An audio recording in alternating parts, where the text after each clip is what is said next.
इंद्रदेव से मारुति को जीवन दान न मिलने पर वायुदेव दुखी होकर अपने सभी मरुतों का आह्वान करते हैं। वहीं दूसरी ओर इंद्रलोक में देवी इंद्राणी भी मारुति के जीवन दान के लिए देवराज इंद्र को समझाने का प्रयास करती हैं।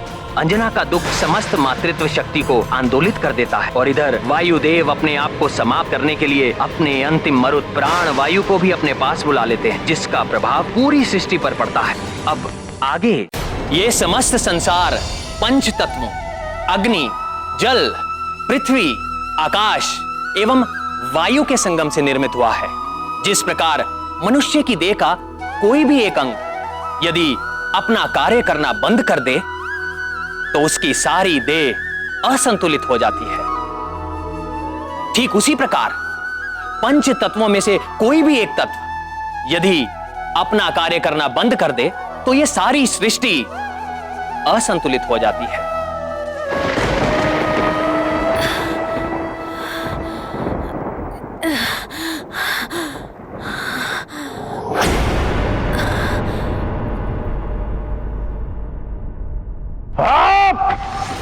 सब कुछ इतना विचित्र क्यों हो रहा है? पहले भूकंप और अब मशालें बुझ गई। कोई तो बहुत बड़ी घटना घट रही है सृष्टि में, अन्यथा इतनी उथल पुथल कैसे हो सकती है? लंकेश, कुछ तो विचित्र हो रहा है सृष्टि में, जिसके कारण श्वास लेना भी दुभर हो गया है। हाँ दशानन, ग्रहण के बाद से जैसा सब कुछ घट रहा है वैसा पहले कभी नहीं घटा। मुझे भी श्वास लेने में कठिनाई हो रही है। किंतु क्यों? यह समय धरती पे प्रलय।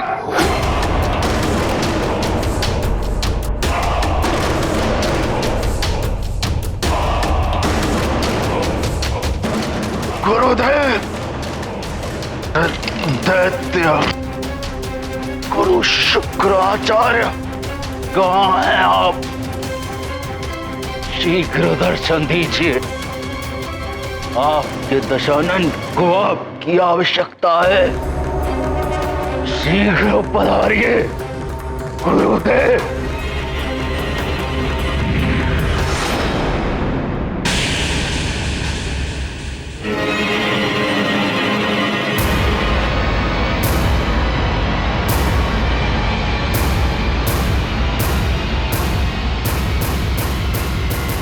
गुरुदेव, ये क्या हो रहा है? पूरी सृष्टि में ये क्या उथल पुथल मची हुई है? श्वास लेने में भी असहज हो रहा है। लंकेश, आप अपने इस आनंदोत्सव में इतने डूबे हुए हैं कि आपको तो कुछ और दिखाई नहीं दे रहा है।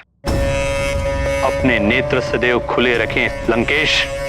उचित कह रहे हैं आप गुरुदेव, परंतु दशानन पूछ रहे हैं कि हो क्या रहा है? सब कुछ इतना विचित्र क्यों हो रहा है गुरुदेव? लंकेश, आप जिस वानर बालक की मृत्यु पर प्रसन्न होकर ये जो आनंदोत्सव मना रहे थे, उसी बालक को देवता जीवित करने में लगे हुए हैं। प्रकृति का विधान और सृष्टि का भविष्य दोनों आपस में टकरा रहे हैं लंकेश, और यही इसका परिणाम है कि इतनी उथल पुथल मची हुई है।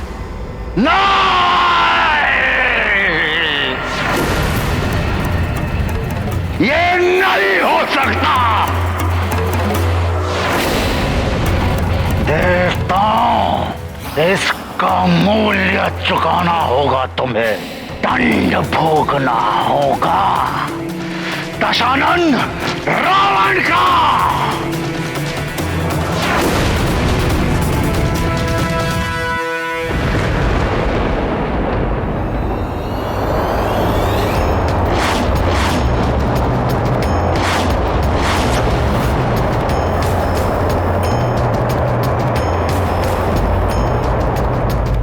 नहीं, ये नहीं हो सकता। अवश्य ये वायुदेव का कार्य है। वायुदेव, आप ऐसा नहीं कर सकते। नारायण नारायण, उन्होंने तो ऐसा कर दिया है इंद्रदेव। उन्होंने अपने सारे मरुत संसार से वापस बुला लिए। देख लीजिए अपने नेत्रों से संसार भर में कैसी त्राही त्राही मची हुई है। प्राण वायु समाप्त हो रही है संसार। पशु पक्षी ही नहीं, मनुष्य भी अचेत हो रहे हैं। वनस्पति सूख रही है। और यही नहीं, अपने देवताओं की दशा ही देख लीजिए।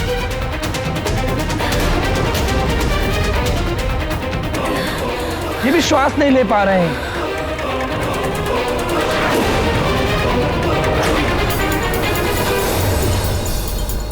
ये सब आपके कारण हो रहा है देवराज। अभी भी समय है, मारुति को जीवन दान दे दीजिए, अन्यथा बड़ा अनर्थ हो जाएगा। होने दीजिए अनर्थ देवर्षि। देवराज इंद्र का न्याय अडिग है। कुछ भी हो जाए, यह निर्णय नहीं पलट सकता। देवराज, अपना हट त्याग दीजिए। सब कुछ नष्ट हो जाएगा देवराज, सृष्टि को बचा लीजिए।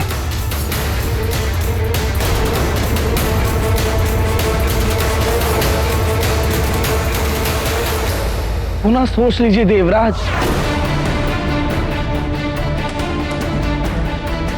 आपका पुत्र भी आपके द्वारा किए गए अन्याय का दंड भोग रहा है।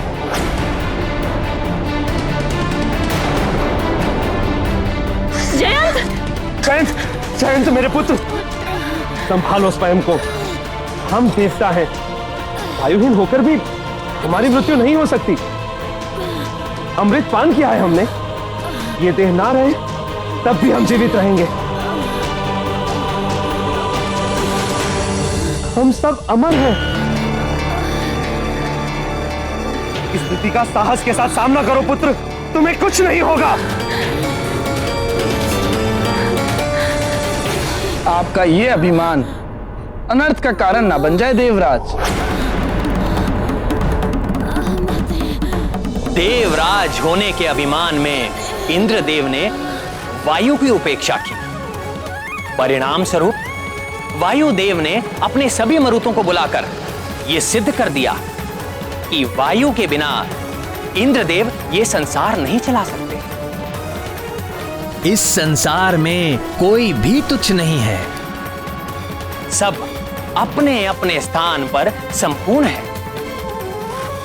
इसीलिए हमें अपने पद, ऐश्वर्य और समृद्धि के अभिमान में आकर किसी को तुच्छ नहीं समझना चाहिए और ना ही किसी की उपेक्षा करनी चाहिए। मैं भी देखता हूं इंद्रदेव, कैसे बचाएंगे आप इस सृष्टि को।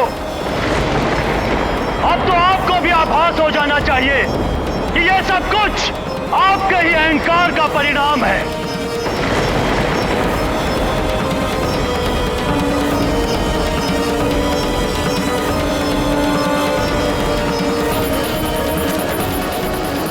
धैर्य रखो पुत्र, धैर्य रखो। पिताश्री, हमारी सांस रुक रही है। हम खड़े नहीं हो सकते। मैंने तुमसे कहा ना, तुम्हें कुछ नहीं होगा। अमर है हम सब। ऐसी अमरता किस काम की देवराज? ये तो मृत्यु से भी अधिक पीड़ादायक है।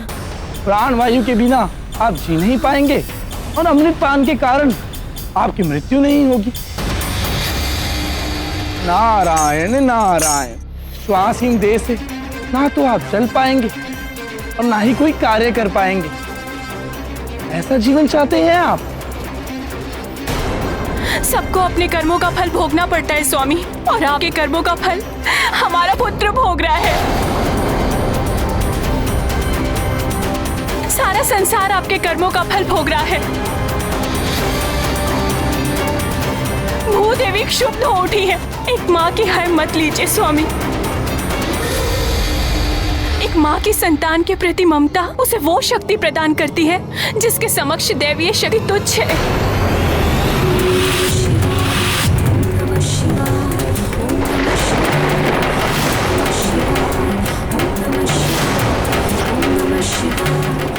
पितृत्व शक्ति को पहचानिए स्वामी, मान जाइए, ये विनाश होने से रोक दीजिए।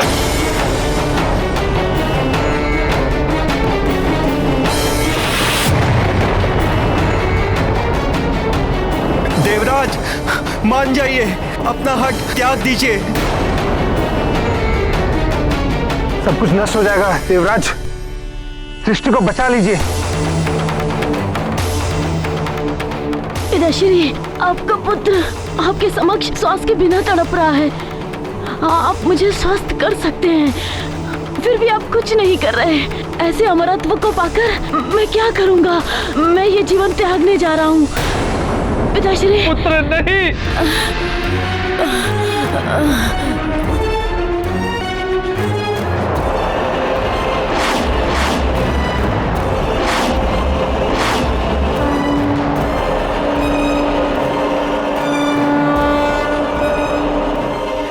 मात्र अपने नियमों का पालन कराना आपका धर्म नहीं है स्वामी। प्रजा राजा के लिए पुत्र के समान होती है।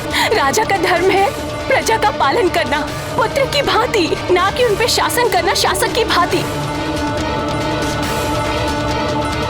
और उन सहस्त्र प्राणियों के बारे में सोचिए, उन्होंने तो कोई आपका नियम भी नहीं तोड़ा, किंतु इस विनाश लीला के कारण वे सब भी असमय ही काल के गाल में समा जाएंगे।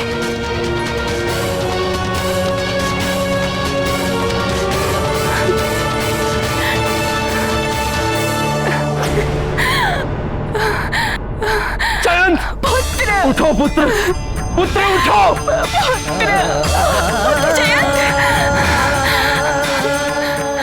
प्राण वायु के बिना प्राण भी शक्तिहीन हो जाते हैं देवराज।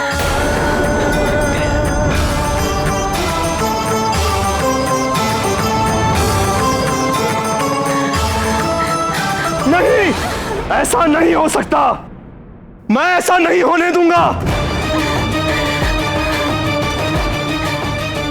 मेरे पुत्र, तुम्हें उठना होगा।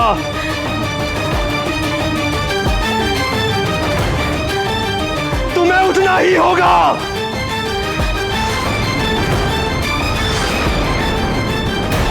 अब इंद्रदेव वज्र से किसके प्राण हरने वाले हैं?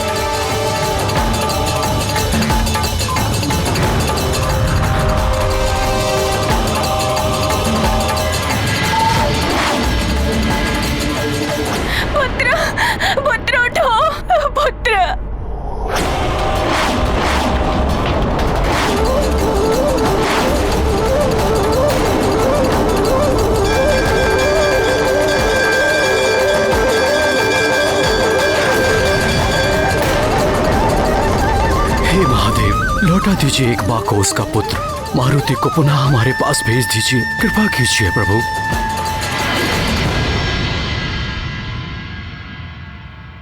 इंद्रदेव, यदि आप अब भी अपने हठ पर अड़े रहे तो इस सृष्टि का अंत निश्चित है। मेरे क्रोध की ज्वाला में सब भस्म हो जाएगा।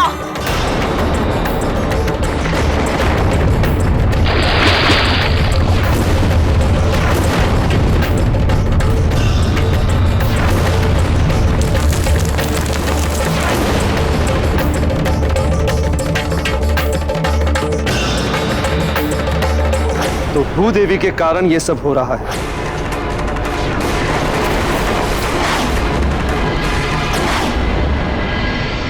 नारायण नारायण। प्रणाम त्रिदेव। आप ही कुछ कीजिए देवेश्वर। इंद्रदेव का हट सृष्टि को विनाश की सीमा पर ले आया है। कुछ कीजिए त्रिदेव, अन्यथा सृष्टि का अंत हो जाएगा। भूदेवी, ये क्या कर रही हैं आप? अपना ये कोप शांत कीजिए, आदेश है ये मेरा। देवराज, आप मुझे आदेश देने का अधिकार खो चुके हैं। आप चाहे तो मुझे भस्म कर सकते हैं, किंतु भूदेवी, संसार नष्ट हो रहा है। हाँ तो क्या हुआ? आपका स्वर्गलोक तो सुरक्षित है, आपका परिवार, आपका पुत्र सब सुरक्षित है। मेरा पुत्र भी अंतिम सांसें ले रहा है। अच्छा, तो आपके पुत्र की व्यथा आपको यहाँ खींच लाई है। अरे मारुति भी तो किसी का पुत्र है, उसकी वेदना आपको दिखाई नहीं दी? देवराज, आपका ये वज्र एक महाघातक अस्त्र है। उसका प्रहार करने से पूर्व आपको भली भांति सोच विचार कर लेना चाहिए था। आपने उस बालक मारुति पर प्रहार किया जिसका जन्म राक्षसों के संहार और पृथ्वी के उद्धार में श्री राम की सहायता के लिए हुआ है। इतना घृणित कार्य करते हुए आपने तनिक भी नहीं सोचा? वज्र प्रहार करते हुए आपके हाथ में कंपन नहीं हुआ?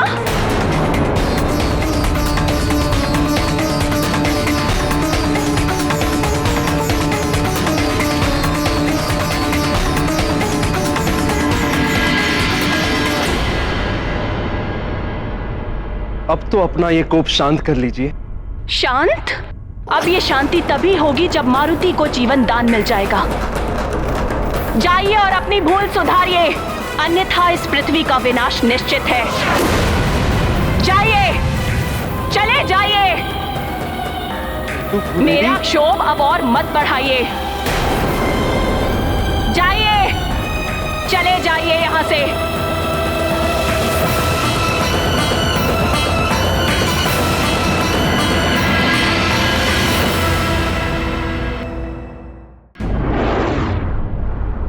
हे जगत जननी माता पार्वती, माता लक्ष्मी, माता सरस्वती, मेरा पुत्र जयंत जीवन के लिए तड़प रहा है। कुछ कीजिए माता, आपका ही आसरा है। अपने पुत्र की वेदना आपको यहाँ तक खींच लाई। किसी और के पुत्र की पीड़ा और उससे बिछड़ने वाली माँ की व्यथा का आपको आभास तक नहीं है। क्षमा करे माता, मुझसे बहुत बड़ी भूल हो गई है। पुत्र को खोने की पीड़ा का आभास अब मुझे हो गया। इंद्रदेव, अपने पुत्र की पीड़ा से तो सभी व्यथित होते हैं, किंतु जो सभी के पुत्र को समान दृष्टि से देखे, उनकी पीड़ा में स्वयं भी द्रवित हो जाए, वही सच्चा राजा हो सकता है। चाहे वो धरती का राजा हो या स्वर्ग का। आप सत्य कह रही हैं देवी। मैं अपने कृत्य पर लज्जित हूं। इंद्रदेव, हमारे लिए जैसे आपका पुत्र जयंत है, वैसे ही अंजना का पुत्र मारुति। किसी भी बालक का कष्ट या असमय मृत्यु हमारे लिए असहनीय है, किंतु आपके कठोर नियमों ने एक अबोध बालक को अपनी मां से दूर कर दिया है।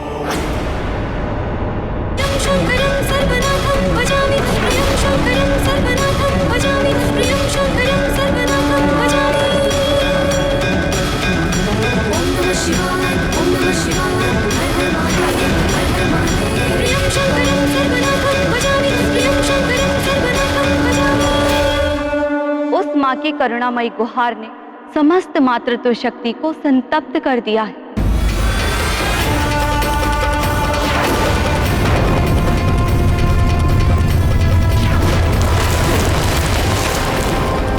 इसीलिए सारी सृष्टि में त्राहिमाम मचा हुआ है।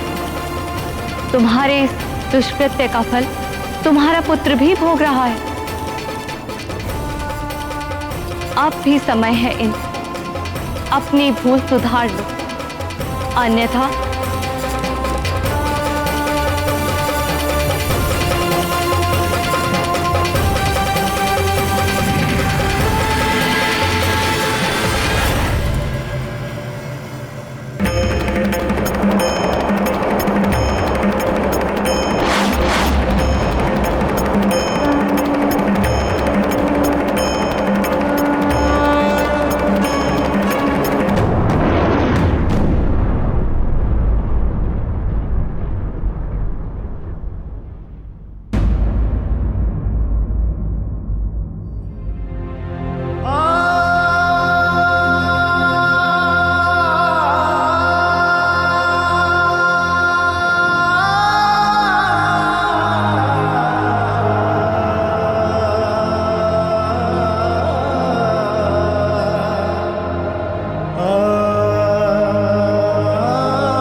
महादेव, क्षमा प्रार्थना के साथ निवेदन कर रहा हूं कि समस्त प्रयास करने के पश्चात भी आपके अंश को जीवन दान ना दिला सका, मारुति की मां को दिया हुआ वचन ना निभा सका। इसीलिए मैं योगा अग्नि में जलकर स्वयं को समाप्त कर लूंगा और साथ ही मेरे समस्त मरुतगण भी भस्म हो जाएंगे, भस्म हो जाएंगे, भस्म हो जाएंगे।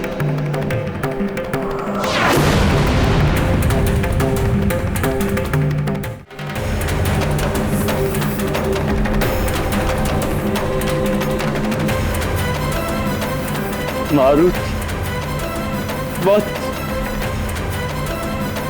क्षमा कर देना मुझे पुत्र।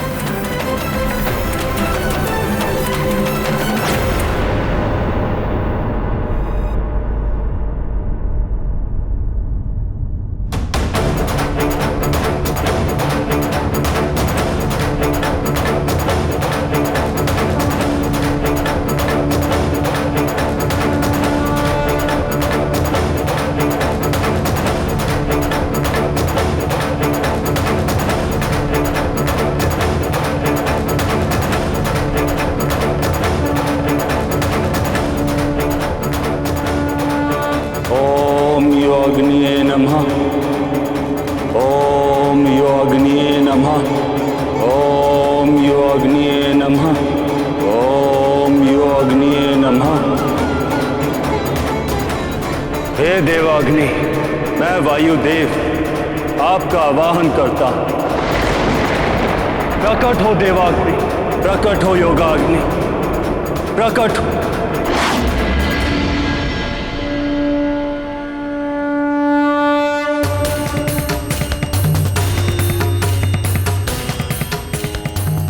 जो अपना वचन नहीं निभा पाए उसका जीवन व्यर्थ। मैं भी अपना दिया हुआ वचन नहीं निभा पाया, असफल हो गया मैं। अब मुझे तत्व रूप में भी रहने का कोई अधिकार नहीं।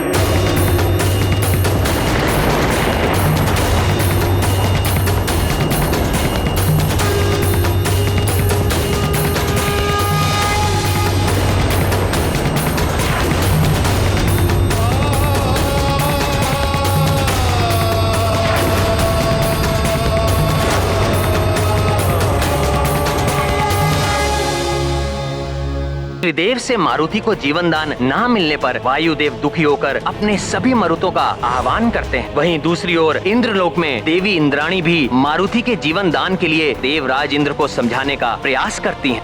अंजना का दुख समस्त मातृत्व शक्ति को आंदोलित कर देता है और इधर वायुदेव अपने आप को समाप्त करने के लिए अपने अंतिम मरुत प्राण वायु को भी अपने पास बुला लेते हैं, जिसका प्रभाव पूरी सृष्टि पर पड़ता है। अब आगे ये समस्त संसार पंच तत्वों अग्नि, जल, पृथ्वी, आकाश एवं वायु के संगम से निर्मित हुआ है। जिस प्रकार मनुष्य की देह का कोई भी एक अंग यदि अपना कार्य करना बंद कर दे तो उसकी सारी देह असंतुलित हो जाती है, ठीक उसी प्रकार पंच तत्वों में से कोई भी एक तत्व यदि अपना कार्य करना बंद कर दे तो यह सारी सृष्टि असंतुलित हो जाती है।